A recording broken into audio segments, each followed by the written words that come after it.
Students and welcome back to my channel. आज हम class 11th का chapter double entry system start करेंगे। पिछली वीडियो में हमने अकाउंटिंग इक्वेशंस के क्वेश्चन कवर किए थे। चैप्टर डबल एंट्री सिस्टम की मीनिंग से पहले डिस्कस करेंगे कि डबल एंट्री सिस्टम का स्टार्टअप कब से हुआ। ओके, तो डबल एंट्री सिस्टम आया है 1494 में, जिसे लूका पैसियोली ने डेवलप किया है, जो वेनिस सिटी में इटली में रहते थे। ओके, 1494 में डबल एंट्री सिस्टम का स्टार्ट हुआ है।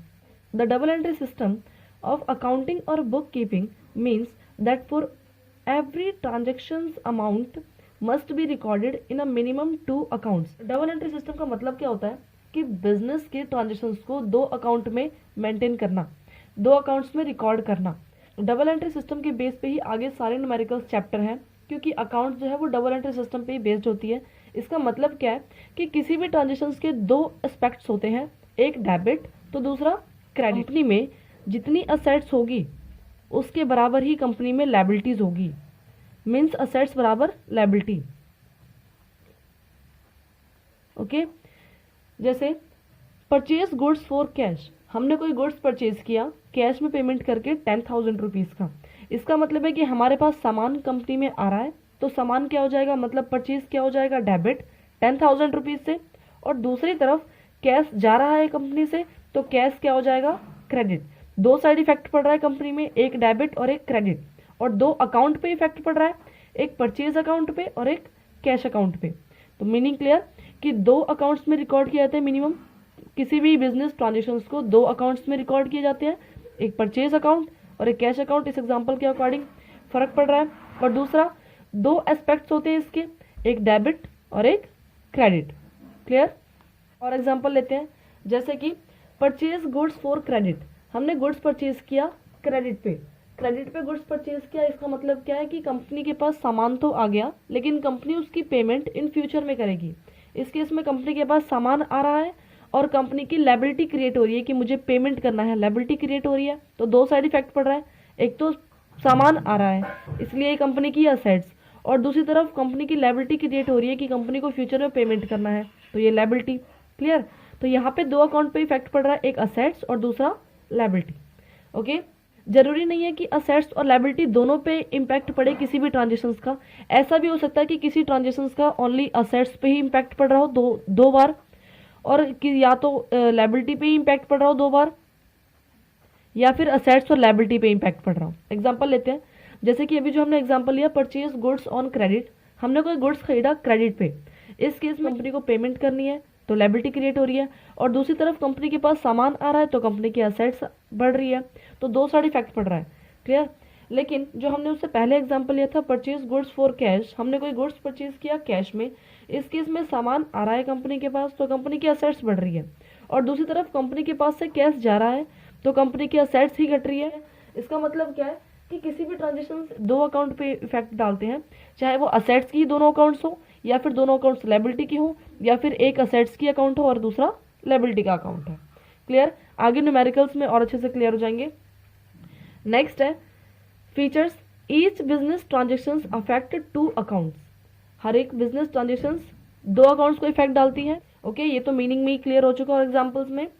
नेक्स्ट पॉइंट है recording of both personal and impersonal account. Accounts के अंदर हम जो भी रिकॉर्डिंग करते हैं वो पर्सनल अकाउंट भी होता है और इम्पर्सनल अकाउंट भी होता है। अब पर्सनल अकाउंट तो समझ में आता है कि हाँ किसी पर्सन का अकाउंट, बट इम्पर्सनल अकाउंट का मतलब क्या है? जैसे कि हमने कोई गुड्स परचेज किया, क्लियर, गुड्स परचेज किया, जिस पर्सन से गुड्स परचेज किया उसका अकाउंट हम मेंटेन करेंगे तो वो पर्सनल अकाउंट है। लेकिन हमने जो गुड्स परचेज किया, जो गुड्स आ रहा है कंपनी के अंदर, वो तो इम्पर्सनल है, वो तो पर्सनल तो है नहीं, तो वो क्या है, इम्पर्सनल। बट हमारी कंपनी में जो गुड्स आ रहा है हम उसकी भी ट्रांजेक्शन रिकॉर्ड करते हैं, इसलिए क्या कहा गया है कि अकाउंट के अंदर पर्सनल और इम्पर्सनल टाइप्स के एडजस्टमेंट को रिकॉर्ड किया जाता है। क्लियर? नेक्स्ट है रिकॉर्डिंग ऑफ मेड अक्यूरिंग टू से सम स्पेसिफिक रूल्स। हम जब भी अकाउंट्स में ट्रांजेक्शन्स को रिकॉर्ड करते हैं तो रूल्स के अकॉर्डिंग रिकॉर्ड करते हैं, जिसे हम गोल्डन रूल्स भी कहते हैं। ओके, नेक्स्ट है preparation of trial balance. Accounts में अर्थमेटिकल मिस्टेक्स को चेक करने के लिए ट्रायल बैलेंस बनाया जाता है। जो भी हमने ट्रायल बैलेंस बनाने से पहले जो ट्रीटमेंट की है, अकाउंटिंग जो एडजस्टमेंट की है, उसमें कोई अमाउंट मिस्टेक तो नहीं है, डेबिट और क्रेडिट साइड की टोटलिंग इक्वल आ रही है या नहीं, वो हम ट्रायल बैलेंस में बनाते हैं। ट्रायल बैलेंस के आगे हम न्यूमेरिकल्स भी कवर करेंगे, जिससे ट्रायल बैलेंस का टॉपिक और अच्छे से क्लियर हो जाएगा। इसमें दो साइड होते हैं, एक डेबिट साइड और एक क्रेडिट साइड। थ्योरी में बस ये जानेंगे कि ट्रायल बैलेंस में हम अर्थमेटिकल एक्यूरेसी चेक करते हैं, और इसके दो साइड होते हैं, एक डेबिट साइड और एक क्रेडिट साइड। बाकी हम आगे अभी न्यूमेरिकल्स में कवर करेंगे। क्लियर। नेक्स्ट है अकाउंट्स। अकाउंट्स के टाइप्स। अकाउंट्स दो टाइप्स में डिवाइड है, पर्सनल और इम्पर्सनल अकाउंट। वो अकाउंट जो किसी कंपनी, किसी इंस्टीट्यूशंस के नाम पे खोले जाते हैं, उसे हम पर्सनल अकाउंट कहते हैं। जैसे कि एग्जांपल लेते हैं, जैसे राम अकाउंट, बैंक अकाउंट। तो ये क्या, ये किसके अंडर आएगा? पर्सनल अकाउंट के अंदर। क्लियर। पर्सनल अकाउंट के अंदर किसी भी कंपनी या फिर किसी भी इंस्टीट्यूशंस के नाम पे जो अकाउंट्स खोले जाते हैं, उसे हम पर्सनल अकाउंट कहते हैं। ओके, आगे हम इसके रूल फर्दर डिस्कस करेंगे। नेक्स्ट है impersonal account. Impersonal account means जिसमें किसी कंपनी या इंस्टीट्यूशंस का अकाउंट नहीं ओपन किया जाता। इम्पर्सनल अकाउंट का भी हमने एग्जांपल लिया था, जैसे हमने गुड्स परचेज किया तो गुड्स कंपनी के अंदर आ रहा है, वो किस में कहलाएगा? वो क्या कहलाएगा? इम्पर्सनल अकाउंट में रिकॉर्ड किया जाएगा। इम्पर्सनल अकाउंट फर्दर दो पार्ट्स में डिवाइडेड है, रियल अकाउंट और नॉमिनल अकाउंट। तो रियल अकाउंट क्या होता है? ऐसी ट्रांजेक्शंस जिसे हम मनी में मेजर कर सकते हैं, वो कंपनी के लिए असेट्स है, उसे हम रियल अकाउंट कहते हैं। जैसे कि कैश हो गया, cash, machine account, cash account, machine account etcetera, काफ़ी सारी चीज़ें हैं। ओके, अब हम आगे डिस्कस करेंगे। तो इम्पर्सनल अकाउंट दो पार्ट में डिवाइड है, real account, nominal account. Real account का मतलब क्या है? ऐसी ट्रांजेक्शन जिसे हम मनी में मेजर कर सकते हैं और जो कंपनी के लिए असेट्स है, उसे हम रियल अकाउंट कहते हैं, जैसे cash account, machinery account etcetera. Next है नॉमिनल अकाउंट। तो नॉमिनल अकाउंट क्या होता है? नॉमिनल अकाउंट के अंदर कंपनी के सारे एक्सपेंसेस और इनकम को रिकॉर्ड किया जाता है, जिसे नॉमिनल अकाउंट कहते हैं। नॉमिनल अकाउंट के अंदर कौन से अकाउंट्स आते हैं? सारे एक्सपेंस और इनकम, एक्सपेंस और इनकम। अभी हमने ओनली पर्सनल और इम्पर्सनल के मीनिंग डिस्कस किया था। अब हम पर्सनल के टाइप्स पढ़ेंगे। फर्स्ट, पर्सनल अकाउंट का मतलब हमने क्या डिस्कस किया कि वो अकाउंट जिसमें किसी कंपनी या फिर किसी इंस्टीट्यूशंस के अकाउंट ओपन किए जाते हैं, वो पर्सनल अकाउंट कहलाते हैं। अब पर्सनल अकाउंट फर्दर कुछ पार्ट्स में डिवाइडेड है। पहला natural personal account, second artificial personal account, third representative personal account. Natural personal account का मतलब क्या होता है कि जिसमें नॉर्मली पर्सन्स का अकाउंट ओपन किया जाता है, जैसे कि राम का अकाउंट या फिर सीमा का अकाउंट, मतलब ऐसे नेचुरल पर्सन्स का अकाउंट ओपन किया जाता है, वो किसके अंडर आता है? नेचुरल पर्सनल अकाउंट के अंदर। ओके, नेक्स्ट है artificial personal account, companies account या फिर किसी भी बैंक का अकाउंट। तो ये क्या कहलाएगा? Artificial person. ओके, तो आर्टिफिशियल पर्सन का मतलब क्या है कि ये नेचुरल पर्सन नहीं है, बट इन्हें क्रिएट किया गया है, आर्टिफिशियली इन्हें क्रिएट किया गया है, जैसे कंपनीज अकाउंट और बैंक अकाउंट एटसेट्रा। नेक्स्ट है representative personal account. Representative personal account का मतलब क्या है कि जो किसी ग्रुप ऑफ पर्सन को रिप्रेजेंट करता है, जो किसी बहुत सारे ग्रुप ऑफ पर्सन को रिप्रेजेंट करता है। एग्जांपल लेते हैं, जैसे कि outstanding salary account, outstanding salary account, या फिर prepaid insurance account, prepaid insurance account. अब इसका रूल डिस्कस करेंगे। Debit the receiver and credit the giver. इसका मतलब है कि जो रिसीव करने वाला होगा उसको डेबिट करेंगे और जो पेमेंट करने वाला होगा उसको क्रेडिट करेंगे। क्लियर? मतलब जो रिसीव करने वाला पर्सन है उसको डेबिट और जो पेमेंट करने वाला पर्सन है उसको क्रेडिट। एग्जाम्पल लेते हैं, जैसे कि X give 20,000 rupees to Hari. X ने 20,000 रुपीज हरी को एग्जाम्पल लिया कि एक्स जो है वो कंपनी का ऑनर है, तो एक्स ने 20,000 रुपीज अगर हरी को दिया, हमने क्या पढ़ा अभी कि जो रिसीव करेगा वो क्या होगा? डेबिट। इसका मतलब इस रूल के अकॉर्डिंग हरी क्या हो जाएगा? डेबिट, हरी डेबिट। क्लियर? और दूसरा, एक्स जब एक्स जो है कंपनी का जो ऑनर है वो 20,000 रुपीज की पेमेंट कर रहा है, इसका मतलब कि कंपनी से 20,000 रुपीज जा रहे हैं, तो कैश क्या हो जाएगा? क्रेडिट। क्लियर? कितने रुपए से? 20,000 रुपीज से ही। और अभी हम आगे चैप्टर में डिस्कस करेंगे, जर्नल एंट्री चैप्टर में, कि जब हम डेबिट के अमाउंट को शो करते हैं तो इस तरीके से डेबिट वर्ड लिखते हैं, और जब हम क्रेडिट के अमाउंट को शो करते हैं तो टू वर्ड का यूज करते हैं। ओके, नेक्स्ट आता है रियल अकाउंट। रियल अकाउंट क्या, हमने रियल अकाउंट का मतलब क्या पढ़ा था इम्पर्सनल अकाउंट में, कि वो ट्रांजेक्शन्स, वो थिंग्स जिनका हम मनी में मेजरमेंट कर सकते हैं और जो कंपनी के लिए असेट्स है वो रियल अकाउंट कहलाती है। क्लियर?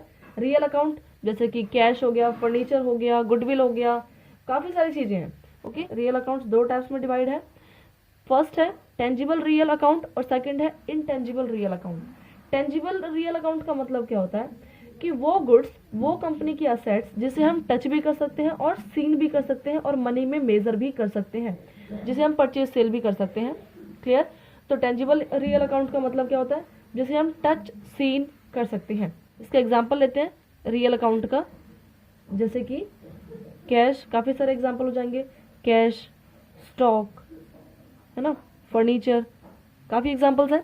नेक्स्ट आता है intangible real account. Intangible real account होता है कि कंपनी की वो असेट्स जिसे हम टच नहीं कर सकते, सीन नहीं कर सकते, बट हाँ एक एस्टिमेशन कर सकते हैं मनी में मेजर कर, एक्यूरेट मनी में मेजर नहीं कर सकते बट फिर भी कुछ एस्टिमेशन कुछ हद तक मनी में मेजर कर सकते हैं।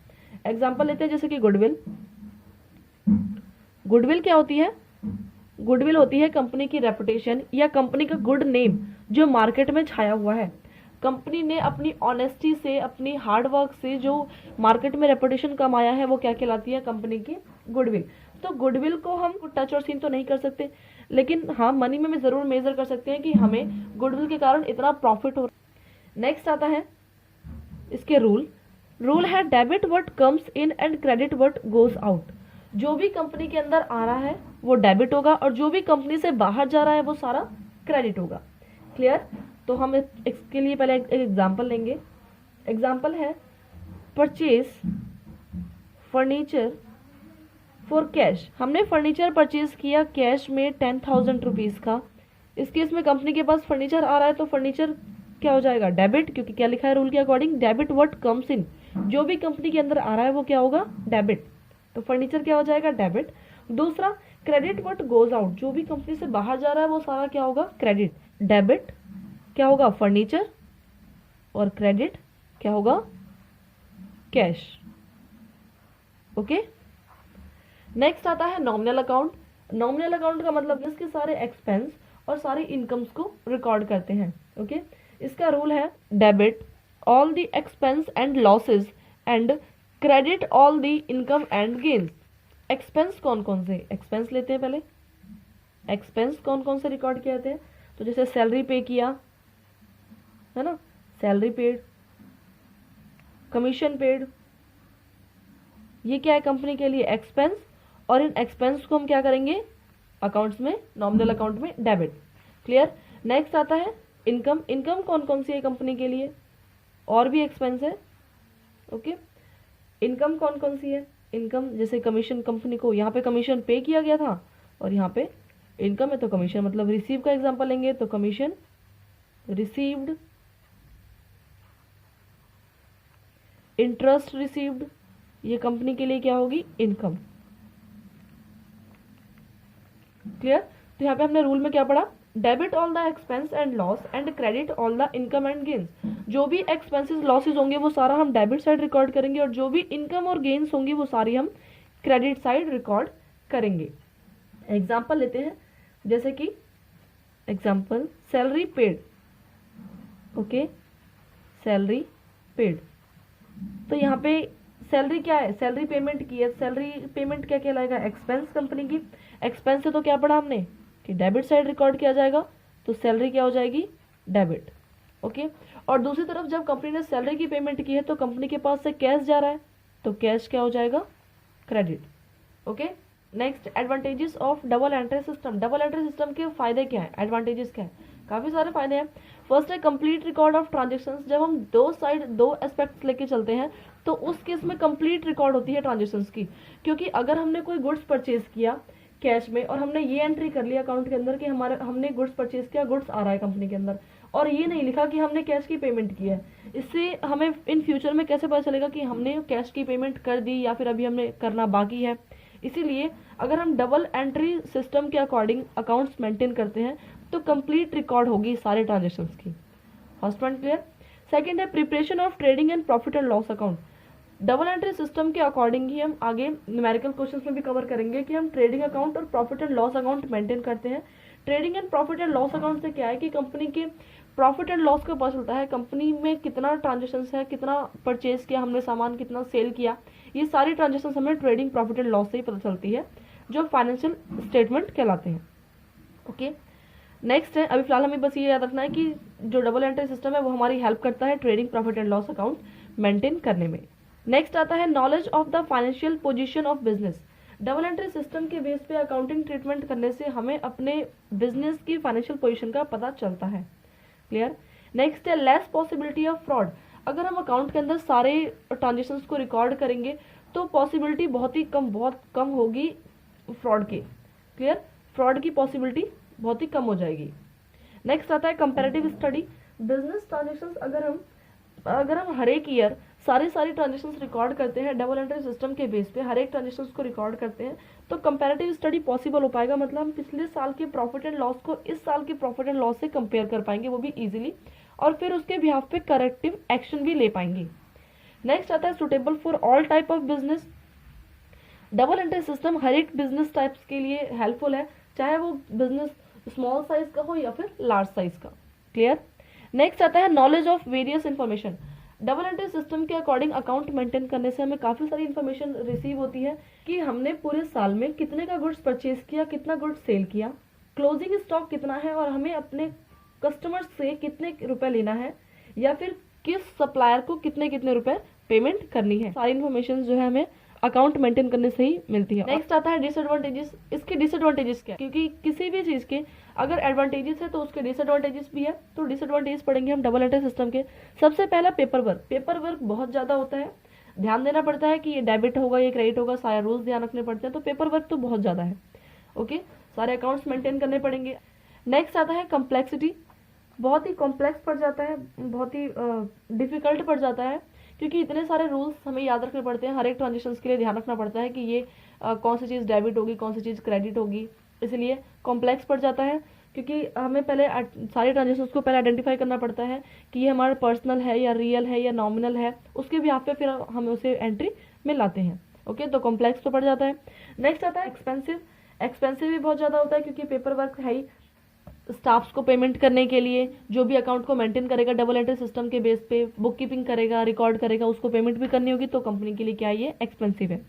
नेक्स्ट आता है मिस्टेक में हैपन। मिस्टेक्स हो सकती है, क्योंकि जब एक ही ट्रांजेक्शन को जब अलग अलग अकाउंट्स में बार बार अलग अलग तरीके से जब रिकॉर्ड किया जाएगा, जब कोई भी ट्रांजेक्शन होती है तो सबसे पहले हम उसको वाउचर्स में रिकॉर्ड करते हैं। वाउचर्स का मतलब है कि वो स्लिप जहाँ पे अकाउंट्स के ट्रांजेक्शन को सबसे पहले रिकॉर्ड किया जाता है। क्लियर। वाउचर्स में रिकॉर्ड करने के बाद फिर हम उसको जर्नल प्रॉपर में रिकॉर्ड करते हैं, फिर लेजर तैयार करते हैं, फिर trading profit and loss, balance sheet, मतलब काफ़ी सारी चीज़ें, काफ़ी सारे अकाउंट्स मेंटेन करते हैं, तो मिस्टेक्स होने के चांसेस है। क्लियर। नेक्स्ट आता है क्वालिफाइड पर्सन रिक्वायर्ड। जब अकाउंट्स में ट्रांजेक्शन्स को रिकॉर्ड करना है और वो भी रूल्स रेगुलेशंस के साथ, तो इस केस में कोई क्वालिफाइड पर्सन चाहिए जो कि अकाउंट्स को मेंटेन करे बिल्कुल प्रॉपर वे में, कोई बिना किसी मिस्टेक के। ओके, तो इसका मतलब है क्वालिफाइड पर्सन की रिक्वायरमेंट पड़ेगी। नेक्स्ट है small business does not prefer this. Small size के बिजनेस इतना प्रेफर नहीं करते इसको, इतना मतलब झंझट लेना नहीं चाहते।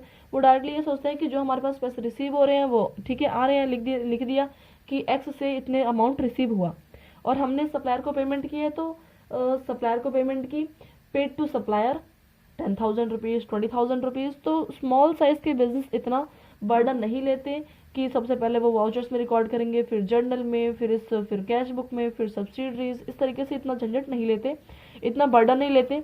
लेकिन लार्ज स्केल के बिजनेस जो है वो डबल एंट्री सिस्टम के अकॉर्डिंग अकाउंट्स को मेंटेन करते हैं। क्लियर है पॉइंट। नेक्स्ट आता है इस चैप्टर का last topic, parts of double entry system. Parts of double entry system. Double entry system के पार्ट्स क्या है? फर्स्ट है ओरिजिनल रिकॉर्ड,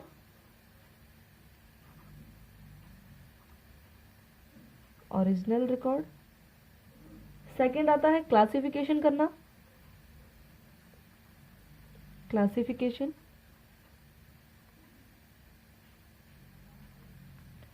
और थर्ड एंड लास्ट पार्ट्स है डबल एंट्री सिस्टम का, समरी तैयार करना। ओरिजिनल रिकॉर्ड का मतलब क्या है कि वो प्लेस जहाँ पे अकाउंट्स में ट्रांजेक्शन्स को फर्स्ट टाइम रिकॉर्ड किया जाता है। क्लियर। नेक्स्ट आता है क्लासिफिकेशन करना। क्लासिफिकेशन करने का मतलब है कि हर एक पर्सन का अलग अलग अकाउंट मेंटेन करना। सपोज हमने परचेज किया एक्स से, परचेज गुड्स फ्रॉम एक्स, हमने एक्स से गुड्स परचेज किया, ओके, वो भी फर्स्ट अप्रैल को 10,000 रुपीज़ का, ठीक है। नेक्स्ट, अगर हम एक्स से ही गुड्स परचेज करते हैं, again purchase goods from x से ही अगर हम गुड्स परचेज करते हैं, बट ये अगर हम 10 अप्रैल को परचेज करते हैं वो भी 20,000 रुपीज़ का, तो इस केस में हम अलग अलग अकाउंट मेंटेन नहीं करेंगे एक्स का, बल्कि एक अकाउंट मेंटेन करेंगे एक्स अकाउंट, जिसमें परचेज की एंट्री 1 अप्रैल के अकॉर्डिंग और ये 10 अप्रैल के अकॉर्डिंग रिकॉर्ड कर देंगे। ओके, क्लासिफिकेशन का मतलब क्लियर। क्लासिफिकेशन का मतलब क्या होता है कि जो भी ट्रांजेक्शन है उन सबको क्लासीफाई करना, अलग अलग करना, जैसे परचेज का अलग, सेल का अलग, रिटर्न का अलग, इस तरीके से कस्टमर्स का अलग अकाउंट। क्लियर। नेक्स्ट आता है समरी तैयार करना। समरी तैयार करने का मतलब क्या होता है कि ट्रायल बैलेंस मेंटेन किया जाता है। ट्रायल बैलेंस जिसमें डेबिट और क्रेडिट का बैलेंस इक्वल आता है, वो हम आगे न्यूमेरिकल में कवर करेंगे। उसके बाद फिर ट्रेडिंग, प्रॉफिट एंड लॉस और बैलेंस शीट तैयार किया जाता है, जिससे फाइनेंशियल पोजीशन कंपनी की पता चलती है। क्लियर है पॉइंट। आज का हमारा ये topic complete double entry system का। नेक्स्ट वीडियो में हम जर्नल एंट्री का टॉपिक स्टार्ट करेंगे। अगर आपको ये वीडियो हेल्पफुल लगी हो तो please like, share and subscribe करना ना भूलें। Thanks for watching.